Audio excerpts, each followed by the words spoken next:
Assalamualaikum warahmatullahi wabarakatuh. Pada video kali ini, mata kuliah pemahaman tentang peserta didik dan pembelajarannya kami ingin mempresentasikan hasil diskusi kami. Berikut pemaparan hasil diskusi kami. Penjelasan bagaimana penerapan teori behavioristik, teori sosial kognitif, dan teori konstruktivisme di dalam kelas. Teori belajar behavioristik adalah teori belajar yang mengedepankan perubahan perilaku siswa sebagai hasil proses pembelajaran. Dalam teori belajar behavioristik, semua tingkah laku manusia dapat dilihat dan ditelusuri dari bentuk refleks. Berikut ini adalah ciri-ciri teori belajar behavioristik. 1. Teori belajar ini sangat mengutamakan pengaruh lingkungan. 2. Para penganut teori behavioristik berpendapat bahwa hasil pembelajaran berfokus pada terbentuknya perilaku yang ingin dibentuk. 3. Teori ini lebih mementingkan pembentukan reaksi atau respon. 4. Terlihat dengan jelas teori ini bersifat mekanis. Salah satu contohnya adalah jika melakukan kesalahan maka harus meminta maaf. 5. Menganggap latihan itu adalah hal yang penting dalam proses pembelajaran. Tidak mengherankan cara-cara seperti drilling mudah sekali ditemukan di kelas-kelas yang menerapkan teori belajar behavioristik.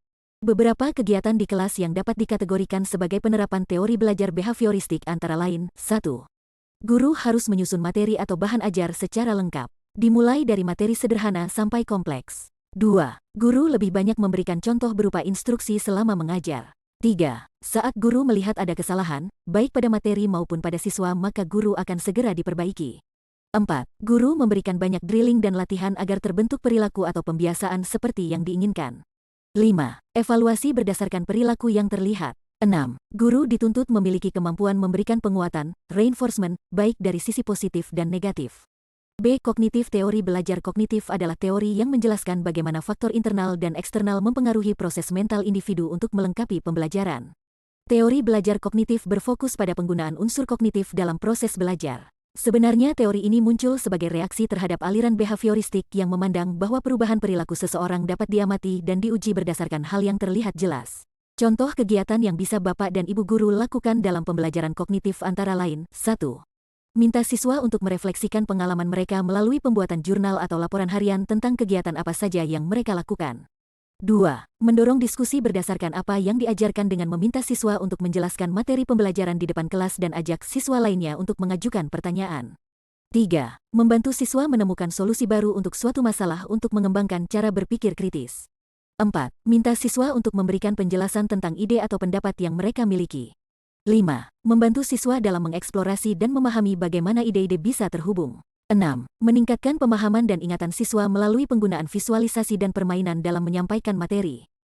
Teori pembelajaran konstruktivisme ini sama halnya dengan model pembelajaran experiential learning, yaitu suatu model di mana proses belajar mengajar yang mengaktifkan pembelajar untuk membangun pengetahuan dan keterampilan melalui pengalamannya secara langsung. Experiential learning adalah proses di mana pengetahuan diciptakan melalui transformasi pengalaman. Hasil pengetahuan dari kombinasi menggenggam dan mentransformasikan pengalaman. Implementasi teori belajar konstruktivistik dalam proses belajar pembelajaran dapat menggunakan beberapa metode belajar, seperti penjelasan, ceramah, tanya jawab, diskusi, penugasan, bermain peran. Pada teknik penjelasan ceramah, guru menjelaskan tentang suatu materi pelajaran kepada siswa agar siswa mengetahui apa yang akan dipelajarinya. Pada teknik tanya jawab, sebelum kegiatan inti dalam suatu pembelajaran berlangsung, guru dan siswa dapat melakukan tanya jawab yang berhubungan dengan materi yang akan diajarkan.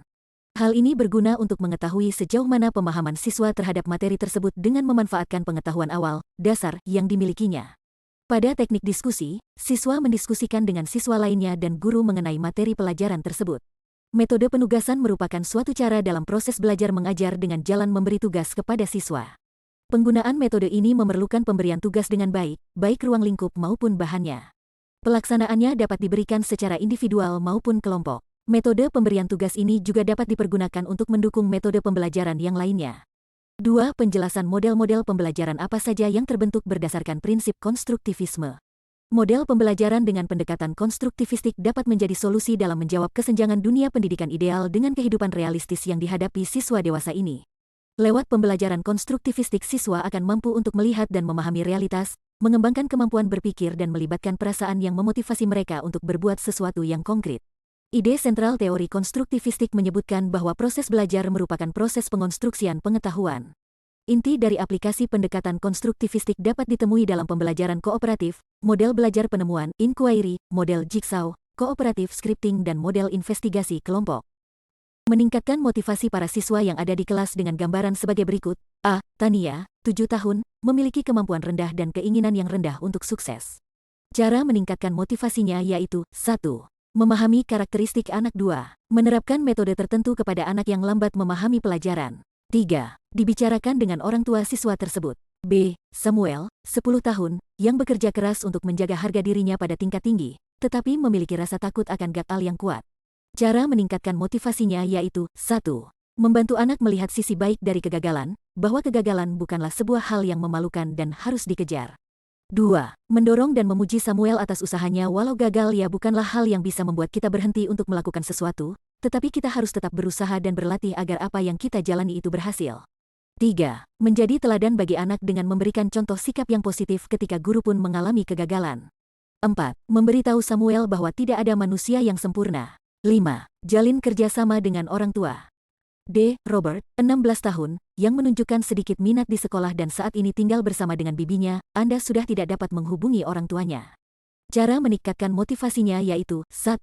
Seorang guru melakukan pendekatan terhadap siswa dengan cara mengetahui masalah yang dialami siswa. 2. Memberikan pujian yang merupakan ucapan yang bisa memberikan sentuhan positif secara verbal. 3. Salah satu cara meningkatkan motivasi siswa adalah dengan memberinya motivasi dengan menceritakan kisah sukses seorang guru atau tokoh-tokoh lain. Demikian hasil pemaparan dari hasil diskusi kelompok kami. Terima kasih atas perhatiannya. Wassalamualaikum warahmatullahi wabarakatuh.